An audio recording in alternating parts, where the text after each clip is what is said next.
Hello friends, तो कैसे हैं आप लोग। आशा करता हूँ अच्छे होंगे। तो आज हम डिस्कस करने वाले हैं mock test number 11। Mock test जो था 1 से 10 तक हम लोग पिछले वीडियो में कंप्लीट कर लिए थे और उसका प्लेलिस्ट भी बना दिया गया है और प्लेलिस्ट का लिंक इस वीडियो के डिस्क्रिप्शन में दे दिया जाएगा, तो वहाँ से जाकर के आप देख लीजिएगा। इसका PDF आपको व्हाट्सएप ग्रुप पर प्रोवाइड कर दिया जाता है और व्हाट्सएप ग्रुप का लिंक इस वीडियो के डिस्क्रिप्शन में दे दिया जाएगा, तो वहाँ से जाकर के आप ज्वाइन कर लीजिएगा। और इसमें आपको जो है ये जो है स्टार्ट किया गया था बिहार SSC 10+2 का जो एग्जाम होने वाला है उसको देखते हुए मॉक टेस्ट स्टार्ट किया गया था, जिसमें आपको 50 जो है वो 50 जीके जीएस का क्वेश्चन जो है आपको कराया जाता है फुल स्क्रीन के साथ, और ये पूरा NCERT बेस पे आधारित है। तो कृपया जो भी चैनल पर नए हो सब्सक्राइब कर दें, लाइक कर दें, बेल आइकन दबा दें और अलग अलग रिलेटेड ग्रुप में शेयर कर दें। आते हैं लोग फर्स्ट क्वेश्चन की ओर। पहला क्वेश्चन है कि संविधान के किस अनुच्छेद के तहत राष्ट्रपति को संसद का संयुक्त अधिवेशन बुलाने का अधिकार है। तो है आपका अनुच्छेद 108, ऑप्शन नंबर बी हो जाएगा राइट आंसर। अनुच्छेद 107 में जो है वो विधेयक पेश करने का पारित करने की अनुमति देता है। अनुच्छेद 109 में जो है वो आपका धन विधेयक के संबंध में विशेष प्रक्रिया है। अनुच्छेद 110 में जो है वो धन विधेयक की चर्चा किया गया है। अगला क्वेश्चन है, दिया गया है कि निम्नलिखित में कौन भारत के राष्ट्रपति चुनाव में निर्वाचक मंडल के सदस्य नहीं होते हैं। तो होते हैं आपका राज्य विधान परिषद के निर्वाचित सदस्य जो है ये राष्ट्रपति के चुनाव के निर्वाचक मंडल के सदस्य नहीं होते हैं। ऑप्शन नंबर डी हो जाएगा राइट आंसर। अगला क्वेश्चन है, दिया गया है कि नीति निर्देशक तत्वों के संबंध में गलत कथन को चुनना है। तो क्या हो जाएगा गलत। इन्हें लागू करने के लिए न्यायालय में ले जाया जा सकता है, तो ये जो है वो गलत है। बाकी सभी सही है कि संविधान के भाग 4 में इसका उल्लेख है। आयरलैंड के संविधान से ग्रहण किया गया, ये भी सही है। अम्बेडकर ने इसे संविधान की अनोखी विशेषता कहा, यह भी सही है। अगला क्वेश्चन है, दिया गया है कि किस समिति ने पंचायतों के आर्थिक रूप से आत्मनिर्भर बनाने की सिफारिश किया है। तो आत्मनिर्भर बनाने की सिफारिश क्या हुआ है आपका LM सिंघवी समिति। ऑप्शन नंबर सी हो जाएगा राइट आंसर। ये कब स्थापना हुआ था। तो ये हुआ था 1986 में इसका स्थापना होता है।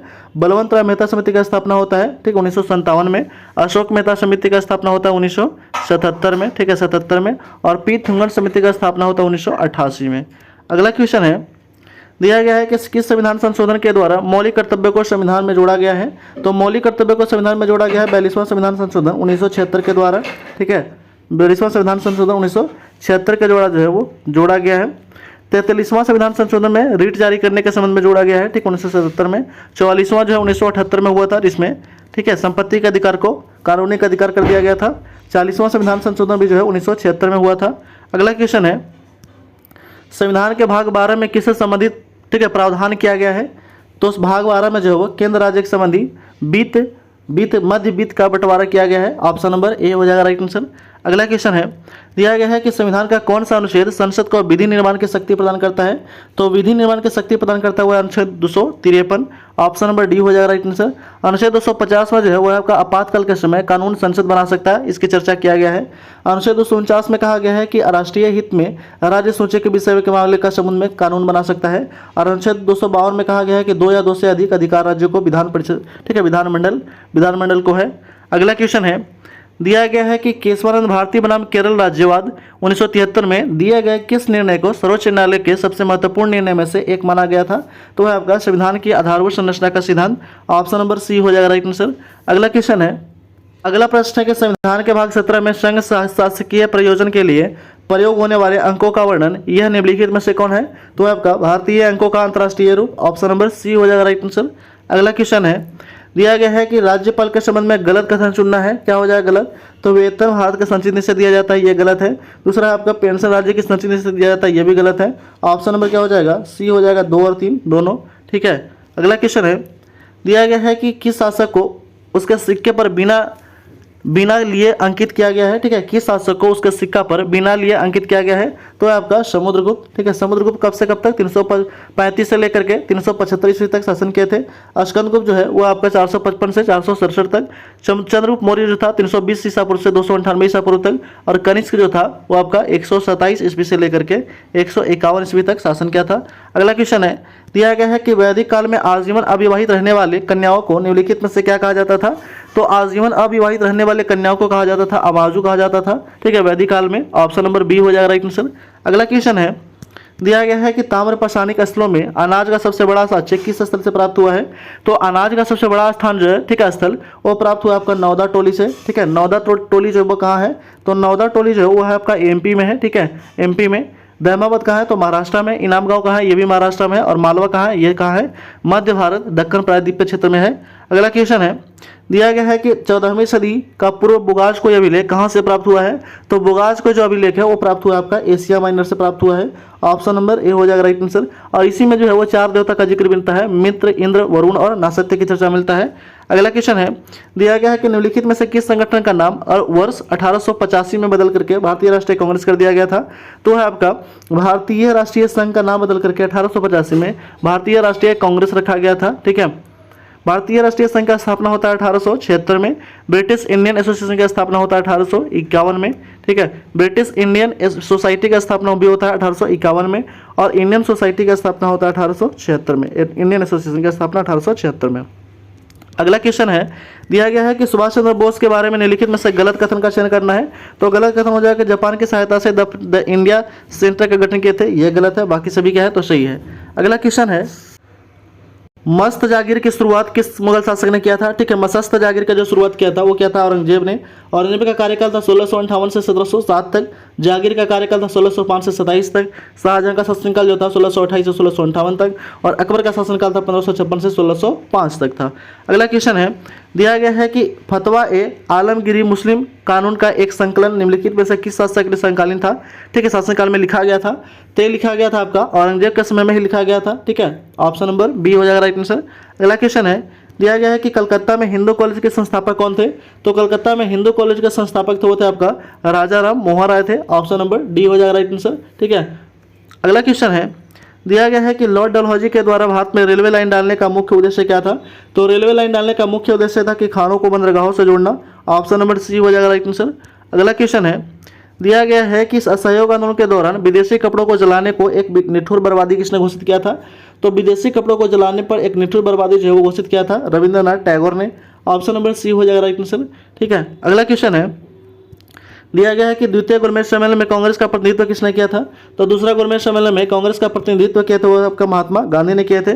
तीनों गोलमेज सम्मेलन में भाग लिए थे बी.आर. अम्बेडकर, तेज बहादुर सप्रू और आगा खां। अगला क्वेश्चन है, निम्नलिखित में से ब्रिटिश प्रधानमंत्री में किसने भारत में क्रिप्स मिशन भेजा था? तो क्रिप्स मिशन भेजा था वो भेजा था आपका विंस्टन चर्चिल ने भेजा था। ऑप्शन नंबर सी हो जाएगा राइट आंसर। अगला क्वेश्चन है, दिया गया है कि निम्नलिखित में से सूची को सही मिलान करना है। मसाला और यहाँ पर उत्पादक क्षेत्र कौन सा है? केसर का उत्पादक कौन करता है? तो जम्मू कश्मीर करता है। काली मिर्च का कौन करता है? तो केरल करता है। ठीक है, हल्दी का कौन करता है सबसे ज़्यादा? तो हल्दी का करता है आपका आंध्र प्रदेश करता है, और जीरा का करता है राजस्थान। यानी कि ऑप्शन नंबर राइट क्या हो जाएगा? ऑप्शन नंबर बी हो जाएगा राइट आंसर। ठीक है, अगला क्वेश्चन है, दिया गया है, अगला प्रश्न है कि किस कीमत को किसानों के लिए बीमा कीमत की संज्ञा दिया गया था? तो बीमा कीमत की संज्ञा दिया गया न्यूनतम समर्थन मूल्य को। ऑप्शन नंबर सी हो जाएगा राइट आंसर।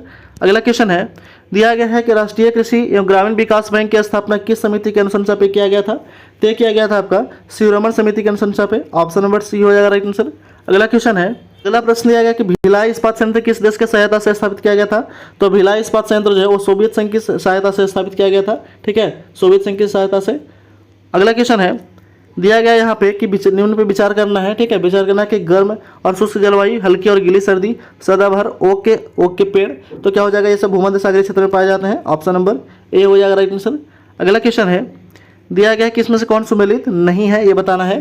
ठीक है, तो मानादरा जो है सिक्किम में नहीं है, कहाँ है? तो ये आपका उत्तराखंड में है। ठीक है, उत्तराखंड में है, बाकी सभी सही है। बड़ा लाचा हिमाचल प्रदेश में, सिप किला जो हिमाचल प्रदेश में है, जेलेपला जो है सिक्किम में है। ठीक है, नाथुला जो है वो भी सिक्किम में है। ठीक है, नाथुला दरा जो है ये सिक्किम में है। अगला क्वेश्चन है, दिया गया है कि नामचा बरवा हिमालय किस श्रेणी में स्थित है? तो नामचा बरवा जो है वो हिमाद्री या बृहद हिमालय में स्थित है। ऑप्शन नंबर बी हो जाएगा राइट आंसर। अगला क्वेश्चन है, दिया गया है कि नदियों के विसर्प वाहिका जो गोखुर झील के रूप में पाई जाती हैं वो क्या कहलाती हैं? तो गोखुर झील के रूप में पाई जाती हैं उन्हें हम मन कहते हैं। ऑप्शन नंबर सी हो जाएगा right answer.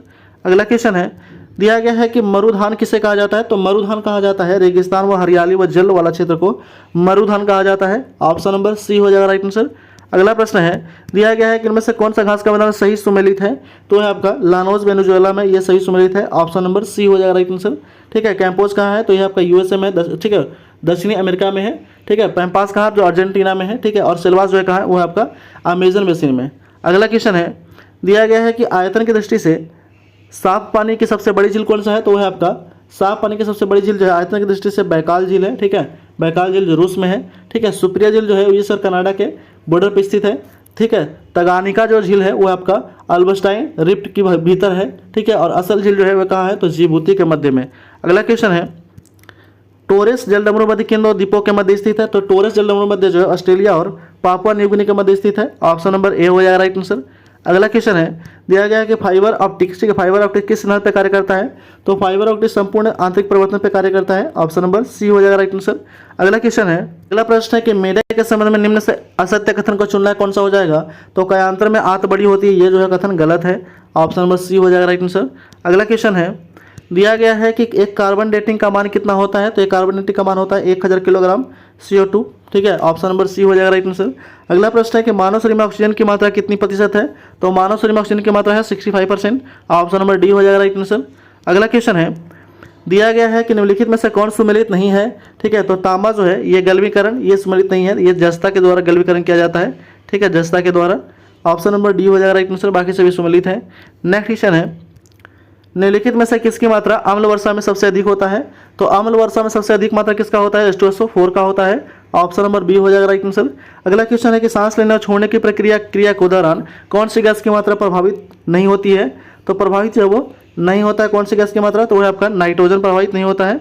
Option number B हो जाएगा राइट आंसर। अगला क्वेश्चन है, दिया गया है कि दूध का अपेक्षित घनत्व किसके मापा जाता है? तो दूध का अपेक्षित घनत्व जो है वो मापा जाता है लैक्टोमीटर से। ऑप्शन नंबर सी हो जाएगा राइट आंसर। अगला क्वेश्चन है कि निम्नलिखित तत्वों में पृथ्वी पर सबसे भारी प्राकृतिक तत्व कौन सा है?